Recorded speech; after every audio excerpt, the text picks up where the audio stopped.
Alors, bonjour à tous, dans cet enregistrement, on va voir ensemble 7 méthodes pour tonifier votre stratégie marketing B2B. En fait, c'est un article en 2 parties que j'ai écrit pour le blog de Sparklane. Je m'adresse en fait particulièrement aux entreprises qui sont dans le B2B et qui ont un marketing qui date un petit peu, comme c'est le cas de, je pense, la plupart des entreprises qui sont dans le B2B. Allez, 80% des entreprises que je connaisse appliquent des vieilles méthodes qui n'ont pas évolué depuis 5 ans, avec encore des outils, une présence marketing qui est limitée, souvent une personne maximum au marketing, alors que l'univers du B2B est en train de changer, on est avec une concurrence mondiale, avec l'arrivée du digital, des médias sociaux, de la mobilité et plein de nouveaux outils en fait qui ouvrent de nouvelles portes au marketing B2B. Et c'est vraiment flagrant, autant dans le B2C, les nouveaux outils, les médias sociaux ont été adoptés comme relativement rapidement, autant en B2B, il y a vraiment un vrai retard. Alors, je vous ai mis ici une petite infographie qui vous dit voilà qu'est-ce qu'on utilise en fait dans le content marketing. Là vraiment on s'adresse plutôt au content marketing, mais on verra après qu'il y a d'autres informations. En fait, si vous n'avez pas encore du partage sur les médias sociaux, il est temps de vous y mettre. Je connais encore quelques marques qui me disent ah ouais mais non, on n'a pas de compte Facebook, on n'a pas de page Facebook parce que de toute façon Facebook c'est pour les particuliers. Or vraiment c'est je dirais cette vidéo là, c'est pas possible quoi. Il y a Facebook Ads qui est aussi performant dans un autre cadre bien sûr, mais qui est aussi performant qu'AdWords. Ne pas avoir cet outil-là dans son arsenal de marketing B2B, c'est vraiment délirant en 2016. Pareil, ne pas avoir de page fan ou pas de l'animer. Alors certes, c'est pas forcément ce qu'il y a de prioritaire d'animer une page fan, mais il faut au moins être présent, c'est le minimum. Donc bien entendu, la newsletter, ok, l'article de blog, là encore une fois en B2B, où on est souvent dans un achat qui ne se fait pas tout de suite, où on fait de la recherche, où on doit créer de la visibilité, de la notoriété. Avoir un blog, c'est indispensable et je vois beaucoup de marques qui publient à peine un article par mois quand il y a un blog, donc c'est un petit peu fou quoi. Pareil, l'optimisation SEO, souvent il n'y a rien qui a été fait. On a quelques fiches produits, quelques articles avec un site qui fait une dizaine, vingtaine de pages. Or, c'est pas comme ça qu'on va ressortir dans les résultats. Après, bien entendu, il y a toujours tout ce qui est vêtements, qu'est-ce que tu dis, vidéos, illustrations, photos et bien sûr les livres blancs. Là encore une fois, dans plein d'entreprises que je visite, je les vois avec un livre blanc qui traîne depuis 5 ans, qui est pas actualisé avec des visuels pourraves. C'est pas possible quoi. Pareil, les présentations, alors ça peut être du SlideShare qu'il faut utiliser ou des webinars. Encore le webinar, c'est un peu utilisé dans certaines marques, mais dans beaucoup de marques, en fait, le webinar, il n'y en a quasiment pas. Il n'y a pas de web séminaire en ligne. Et on envoie une newsletter au client avec un petit truc à regarder de temps en temps, alors que créer l'événement, créer une vidéo en ligne et inviter les gens, c'est vraiment beaucoup mieux. Donc là, c'est en content marketing. Déjà, vous pouvez regarder un petit peu où vous en êtes là-dedans. Est-ce que vous utilisez ou pas? Mais après, je vous ai mis une petite infographie. Bon, elle date un petit peu, elle date, je crois, de 2014 ou 2013. Mais en fait, elle vous explique quels sont les outils les plus efficaces en marketing B2B. Bien entendu, le vendeur, le télévendeur qui fait là de la détection de projet, de la qualif, ça devient important, comme le télémarketing aussi pareil. Les événements physiques où on fait venir les boss, ça c'est important aussi. Trade show, conférence, je suis encore un peu dubitatif sur le fait que en 2016 ça soit aussi performant que ça, parce qu'on voit bien que les conférences, les salons plutôt, malheureusement quand c'est mal préparé, comme c'est souvent le cas, on est souvent à des événements où il y a surtout des concurrents qui se regardent en chien de faïence. Si on fait un salon, il faut y venir avec de l'intelligence, c'est-à-dire qu'il faut inviter ses prospects, il faut louer la base de l'organisateur, il faut participer un maximum à des conférences, il faut mettre en place des outils pour attirer de la visibilité avec la distribution de flyers, du jeu concours. Bref, on vient pas juste comme ça poser son stand en essayant de choper les gens dans les allées. Il faut agir de manière un petit peu intelligente là-dessus, quoi. Voilà, donc ici je vous ai mis un petit peu ce qui marchait le mieux, donc bien sûr webinar, etc. etc. Et ce qui marchait le moins, sans surprise, oui, Pinterest. Pourquoi Pinterest? Parce qu'en fait ça reste très peu de volume, les gens recherchent assez peu sur Pinterest, et ça ça paraît très peu quand même dans les résultats de Google, donc forcément c'est pas ça qui va être utilisé le plus. Après Twitter, on sait très bien qu'il y a certaines personnes qui sont dans d'autres secteurs que dans le high-tech, et à ce moment-là Twitter est assez peu utilisé, sauf encore une fois pour aller chercher des influenceurs. Google+, bien entendu j'en parle pas, c'est surtout pour le référencement qu'on utilise. Bref, donc là c'est juste pour vous montrer qu'il y a des outils qui existent. Si vous ne les avez toujours pas dans votre arsenal, bah, c'est le moment de vous y mettre. Alors bien entendu, vous avez vu cette petite liste à l'après-vert, il y en a un bon paquet d'outils qu'on peut utiliser. Moi ce qui m'intéresse, c'est que je vais essayer de vous donner des outils intéressants, des outils intelligents, et j'en ai préparé en fait cette méthode. En fait, le premier, c'est d'utiliser le marketing comportemental. C'est plus en plus important, en fait, c'est pour éviter ce que moi j'appelle le leaking bucket, c'est-à-dire tout simplement le seau d'eau qui fuit. C'est-à-dire qu'on va générer des leads, mais tout simplement, bah, les leads, on va pas les gérer efficacement, parce que tout simplement, on va pas les appeler immédiatement, on va pas faire de qualification, on va les laisser partir sans proposer un livre blanc, sans ceci, sans cela. Donc des gens qui viennent sur votre site web, généralement vous avez 98% des gens qui viennent sur le site web qui ne font rien du tout. Donc en fait il faut éviter ça et donc aller récupérer leurs coordonnées. Il ne faut pas juste les laisser partir sans rien faire. Alors le premier outil c'est bien sûr l'IP tracking. Si vous ne le mettez pas en avant, bah, je vous conseille de le faire. C'est une technique qui est encore un petit peu chère, c'est vrai, mais vous pouvez quand même trouver des solutions relativement bon marché. Je vous ai mis GetPlus, Lead Forensic, mais il y en a plein d'autres comme ça, hein, qui permettent en fait de faire de l'identification de l'adresse IP du visiteur. C'est-à-dire que une entreprise visite votre site internet grâce à un petit script qui est sur les pages de votre site web et une sélection de pages sur votre site web, vous pourrez avoir le nom de l'entreprise qui visite. Ensuite, bien entendu, grâce à une liste de personnes, soit avec LinkedIn, soit avec Viadeo, soit avec une base de données, vous allez pouvoir faire la correspondance entre cette IP, par exemple la société Tartampion qui visite, et vous allez sur LinkedIn, ou alors on vous fournit le nom de la personne qui est responsable marketing, achat, commercial de cette entreprise-là. Après, vous n'avez plus qu'à en fait à appeler, et c'est ça en fait souvent qui est le plus difficile, c'est appeler dans le dur et dire bon bonjour, vous êtes la société Tartampion, j'aurais parlé à Monsieur Bidule et lui dire Monsieur Bidule, j'ai eu des informations comme quoi vous avez visité notre site internet, j'aurais aimé savoir si vous étiez intéressé, si vous aviez un projet, etc., etc. Ça souvent c'est quelque chose qui est un peu difficile à faire. Il faut véritablement tomber sur un commercial qui est un vrai chasseur, qui aime bien jouer comme ça à sélectionner les personnes, à les identifier, etc., etc. Donc là, c'est vraiment un mode de travail qui est parfois compliqué dans le B2B et surtout dans les produits à valeur ajoutée, tout simplement parce que les commerciaux préfèrent avoir un lead chaud que d'aller travailler sur un lead froid comme cela. Voilà. Mais c'est très intéressant parce que ça permet d'identifier les gens qu'on n'a pas vus et qui sont allés voir le site internet mais qui sont peut-être allés chez les sites des concurrents et pour les rattraper au vol.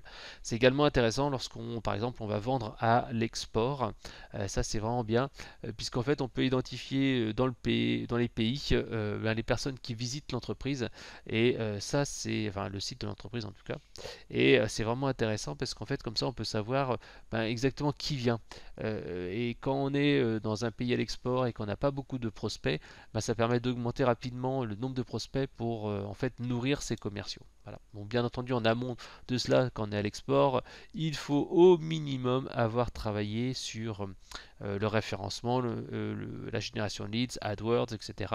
pour véritablement avoir les un peu de trafic, parce que s'il y a zéro trafic, ça ne servira à rien, bien sûr.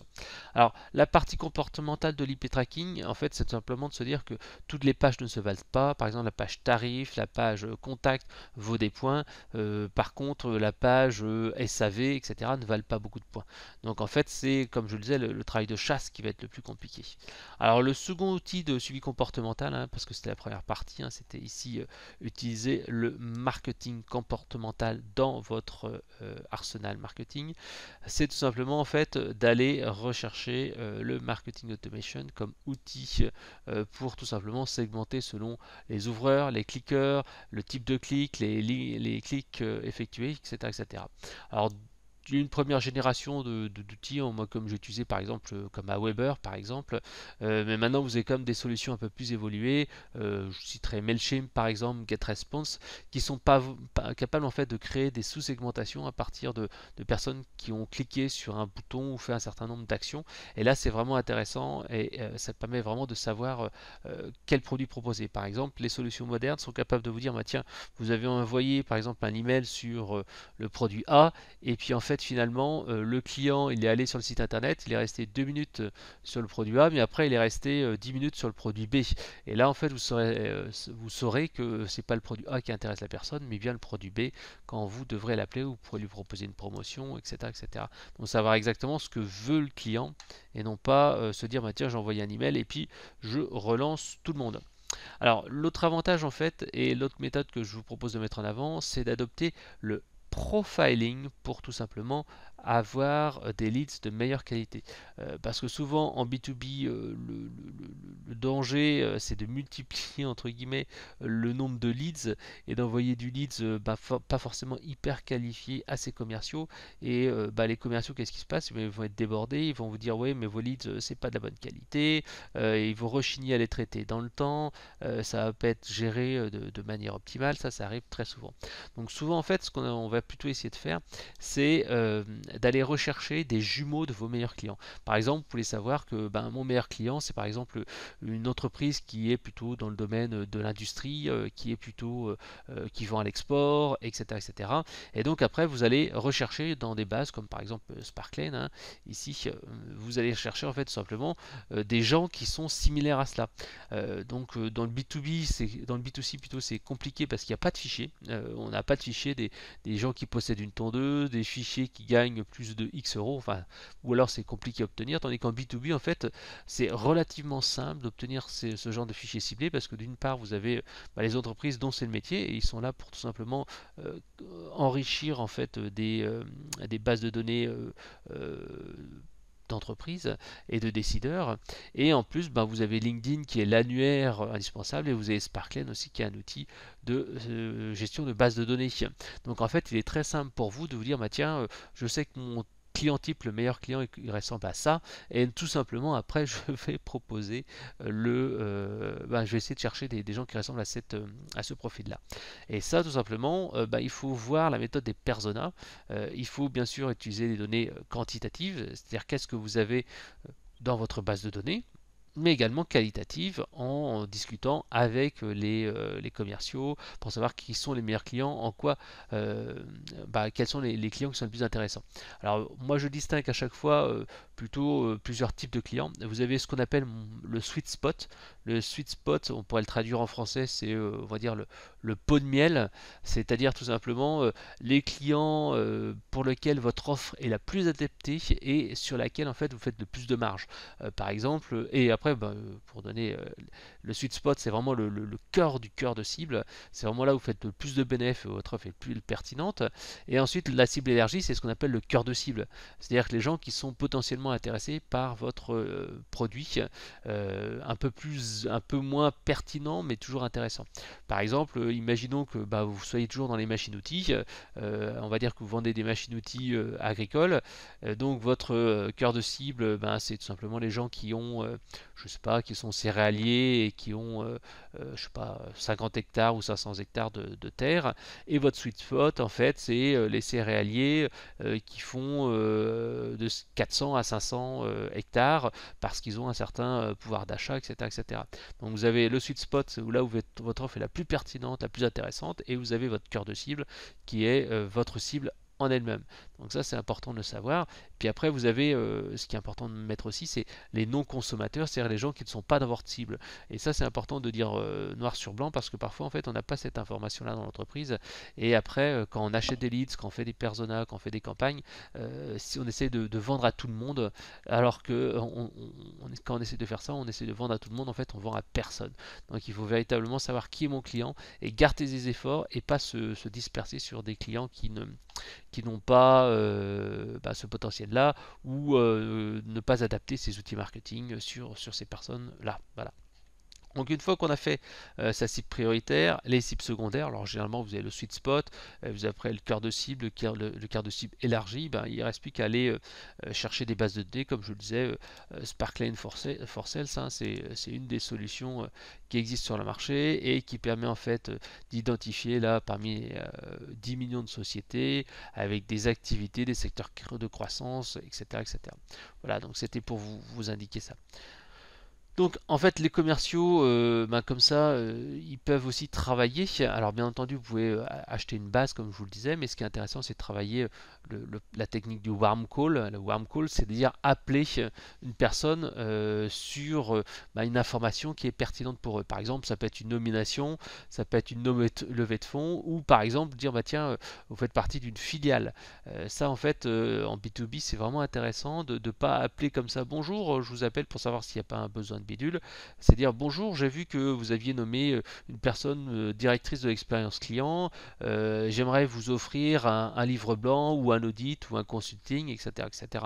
Donc ne pas venir comme ça à vendre sa solution, mais venir contextualiser l'appel avec une offre de solution, une offre gratuite ou quelque chose comme ça en fait, qui vient tout de suite changer la phase de la relation et on n'est plus comme un vendeur qui met le pied dans la porte, mais on est véritablement comme un apporteur de conseils. Voilà. Bien sûr, un autre élément, c'est le social selling, hein, c'est-à-dire exploiter le carnet d'adresses que l'on voit sur LinkedIn, Viadio, Crossing, Twitter, Facebook.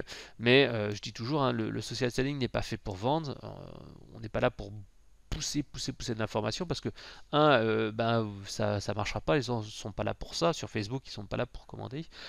Par contre vous pouvez leur poster de l'information, les éduquer, leur donner envie, etc. Mais on n'est pas là pour faire une promo. Généralement ce qu'il faut faire c'est plutôt développer son réseau, gagner en visibilité et proposer des solutions. Alors il y a un article hein, qui existe justement avec les bonnes pratiques avec Yann Gourvenec, hein, vous pourrez le voir directement sur le blog de Sparkline. Alors la méthode numéro 3 sur 7, c'est penser multicanaux de vente et de communication. Souvent en fait dans le B2B, moi je le vois, c'est de la vente à l'ancienne en fait, tout simplement. Ben, on a des ingénieurs commerciaux qui sont là pour proposer des solutions, il y a de la vente ajoutée avec du rendez-vous, etc. Alors ça, ça reste vrai. Ça reste vrai. Moi je sais que quand on est dans la vente B2B, il est vraiment essentiel d'aller rencontrer les gens. Et entre deux commerciaux, un qui fait l'effort et l'autre qui va tout simplement bah, envoyer un lien et programmer une web démo, bah, ça fait véritablement la différence. Donc le but, c'est pas de dire dans la vente physique ne sert à rien, c'est tout simplement en fait qu'on va essayer d'aller concentrer ses efforts. Parce qu'en fait, si vous mettez en place des techniques modernes de génération de leads, bah, vous allez très rapidement multiplier par 5, 10 le nombre de vos prospects. Tout simplement parce que si vous mettez en téléchargement des livres blancs sur votre site internet, si vous mettez des pop-up ou de chat de demande d'information, si vous optimisez vos AdWords, si vous mettez du Facebook Ads, si vous participez à des salons, si vous organisez des web séminaires, bah, tout simplement en fait vous allez obtenir un volume de leads qui est multiplié par allez, 10, parfois 20.